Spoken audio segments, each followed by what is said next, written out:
hangat di luar sekarang ini tentang soal MP Ponteng Parlimen. Lebih hangat apabila speaker sendiri mengeluarkan statement di luar sana, bukan dalam Dewan. Bahawa speaker akan melihat untuk penalize MP, disebut tentang potong gaji ataupun meletakkan senarai nama di dalam website, shaming them. So apa sebenarnya kehendak Parlimen dalam isu ini? Sama ada ianya akan terlibat serta kumpulan-kumpulan yang duduk sebagai eksekutif ataupun tertalu kepada mereka yang backbencher dan kami yang di sini. Karena kalau dilihat attendance, dia tidak boleh ada segregation of MPs di kalangan eksekutif dan juga backbencher dan pembangkang. Kenapa ini, Tan Sri? What is wrong with this MP? Ya. What is wrong? Yeah. Ini Pulau Beluran. Silakan. I wish I can answer you. Please. Ya. Mana ada, Tan Sri? Okey.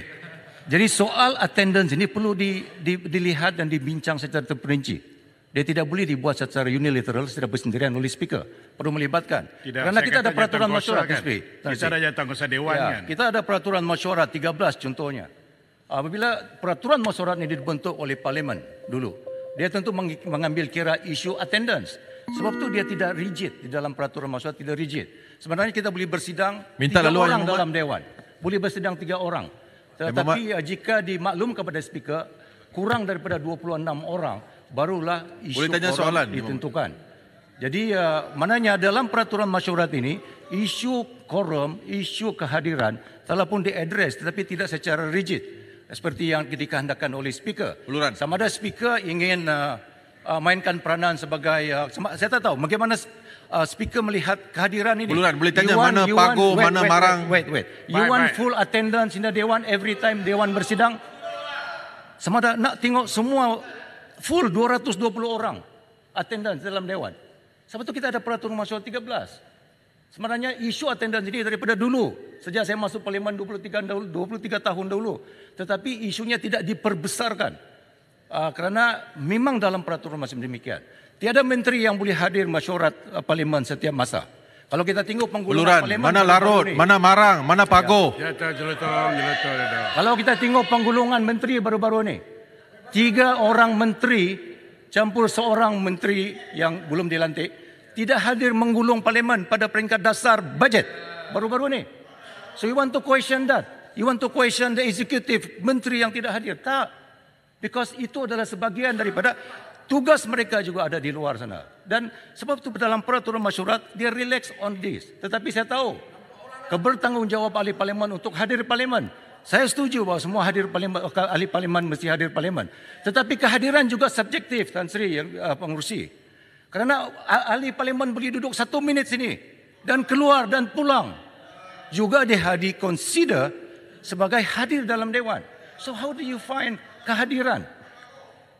1 minit duduk sini pun boleh dikira sebagai hadir.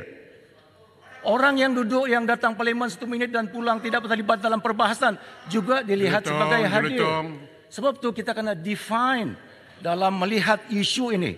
So bila speaker sendiri membuat kenyataan di luar sana, bila Parlimen membuat kenyataan di luar sana, bahawa isu ini menjadi panas dan kita ahli-ahli Parlimen, both of us, dilihat sebagai ponteng Parlimen tanpa sebab dan dilihat kita sebagai tidak mewakili kehendak rakyat yang kita wakili.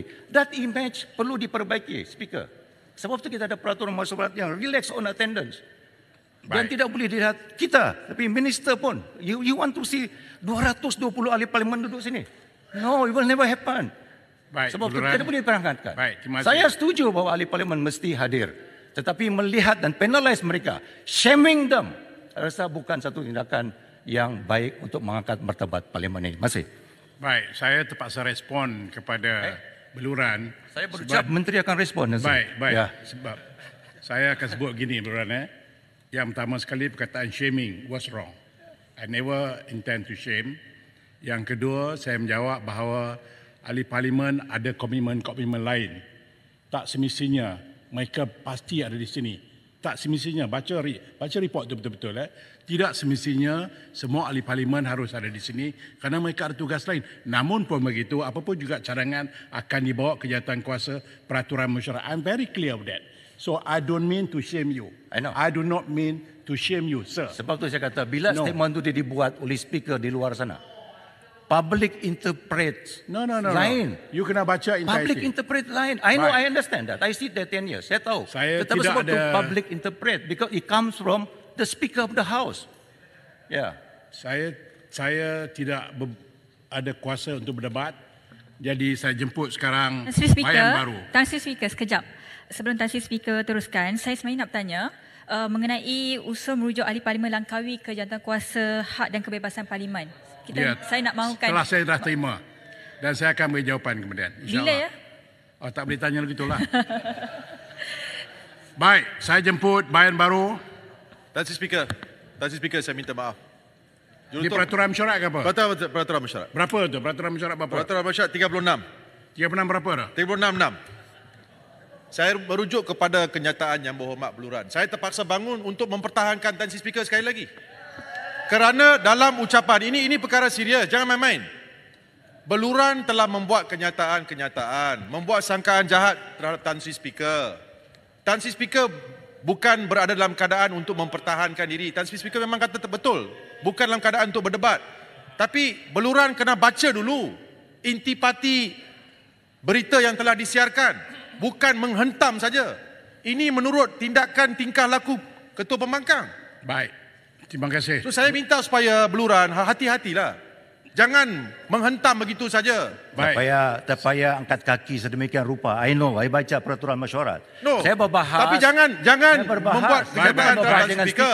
Saya tak Baik, berbahas saya dengan buat speaker. keputusan Beluran, Ya. Jelutong, saya buat keputusan apa juga ungkapan Beluran itu tidak bermaksud untuk menghentam saya. Period.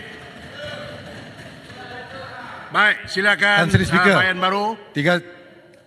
Tan Sri Speaker, baru. 36.6. Saya nak dapat penjelasan daripada Tan Sri Speaker sebab disebut seseorang ahli tidak boleh mengeluarkan sangkaan jahat ke atas siapa-siapa yang lain. Siapa-siapa ahli yang lain. Adakah Tan Sri Speaker ahli? Saya rasa tak. Ahli ni di antara semua members of parliament. So, salah lah tu guna. Baik. Tan Sri Speaker pun ahli juga dalam Dewan. Case close. Saya ingat saya dah buat keputusan. Saya sebut sekali lagi. Duduk pedang. Beluran tidak bermaksud. Period.